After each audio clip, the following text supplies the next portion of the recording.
আমি জানি না কোনো আড্ডাতে এরকম মানসিক সমস্যার কোনো অ্যাড্রেস করা হয় কি না, এটা আমি জানি না। অনেক মানুষের সঙ্গেই আরতি মুখার্জির একটা বড় হওয়ার একটা অংশীদারিত্ব আছে।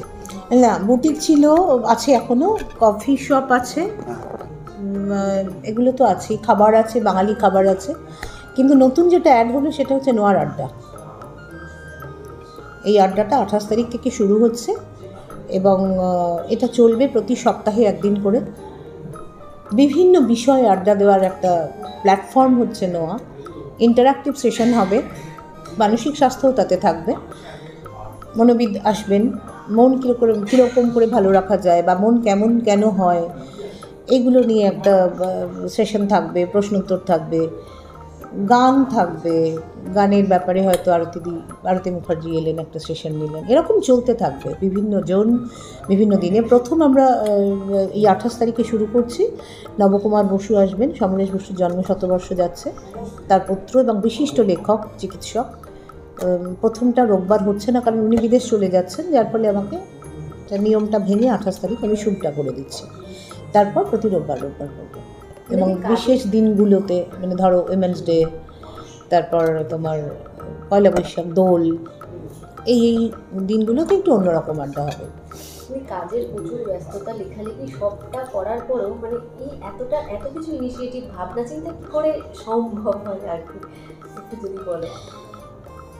কাজের ব্যস্ততা আছে বলেই তো আড্ডা দিতে চাই, মানে তা থেকে একটু স্ট্রেস কমানোর জন্যই তো এই আড্ডার ব্যবস্থা।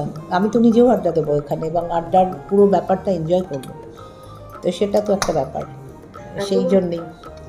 তোমার কি মনে হয় যে মানে সোশ্যাল মিডিয়ার যুগে যে ফোনে সবটা কথা বলে নেওয়া বা ফেসবুক, হোয়াটসঅ্যাপ সব কিছুতে মানে এতটাই মানুষ ব্যস্ত হয়ে যাচ্ছে যে সামনাসামনি বসে ফিজিক্যালি না, আড্ডা হয় না, সত্যি তাই আড্ডা হয় না এবং আড্ডাটা হওয়া দরকার। প্রি কোভিড এবং আফটার কোভিড যদি সিচুয়েশনগুলো দেখো তাহলে বুঝতে পারবে, মানে কোভিডের সময় অতদিন বাড়িতে থাকা এবং ওই কোয়ারেন্টাইনে থাকা, তারপরে যখন মানুষ বেরোলো, মানুষ কতটা তখন আরেকজন মানুষের সঙ্গ চেয়েছিল বা কতটা নিজেরা লোকের সঙ্গে কথা বলতে চেয়েছিল, এটা কিন্তু একটা লেসন আমাদের জন্য।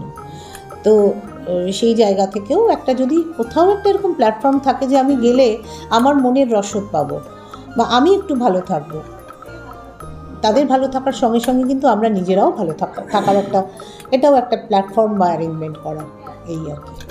নোয়ার এই আড্ডাটা মানে অন্যান্য ক্যাফে বা বিভিন্ন জায়গায় আড্ডা কতটা আলাদা? মানে না, আলাদা তো যে যারা আসবেন তারা বলবেন। আমি জানি না কোনো আড্ডাতে এরকম মানসিক সমস্যার কোনো অ্যাড্রেস করা হয় কি না, এটা আমি জানি না। হ্যাঁ, কোনো আড্ডাতে স্পেসিফিক্যালি উইমেন্স ডে, মহিলাদের নিয়ে কোনো সেলিব্রেশনের কথা ভাবা হয় কি না, এটা আমি সত্যি জানি না। নিশ্চয়ই আছে, আমি জানি না, কিন্তু আমার নিজের কাছে মনে হয়েছে এগুলো খুব দরকারি। নতুন বছরকে ঘিরে অনেক রকম আড্ডা হয়, কিন্তু আমাদের আড্ডাটা একটু ডিফারেন্ট টাইপের হবে, সেই সেলিব্রেশনটা। আমি জানি না কোনো আড্ডায় আরতি মুখার্জিকে এনে তার পুরনো জীবন, স্বর্ণালী জীবনের কথা শেয়ার করা হয় কি না কোনো কফি আড্ডায়। তো এগুলো সবই তো আমার মনে হচ্ছে যে মানে একটু আলাদাই বলবো আমি।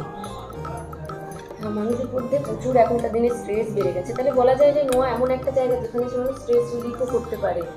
নোয়া স্ট্রেস রিলিফ করতে পারবে, শুধু তাই না, মানুষ এখানে এলে নস্টালজিয়া ফিরতে পারবে, যেটা নিয়ে আমরা বাঁচি ছোটোবেলা, আমাদের সেই সময়, আমাদের বড় হয়ে ওঠার দিনগুলো, তার সঙ্গে কারা কারা অ্যাসোসিয়েট ছিলেন।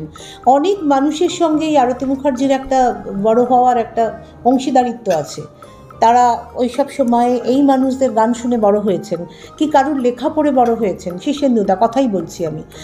এইরকম মানুষরা যদি আসেন তাহলে আমার মনে হয় যে যারা দূর থেকে দেখেন, অতটা কাছে যাওয়ার সুযোগ হয় না, তারা একই সঙ্গে নানা রং পেয়ে যাবেন না, প্রত্যেকটা সপ্তাহে নানা ধরনের মানুষ, নানা রং, এটাই পাওনা, এটুকুই পাওনা। নোয়া তো এটুকুই দিতে পারে, এর বেশি কিছু নয়।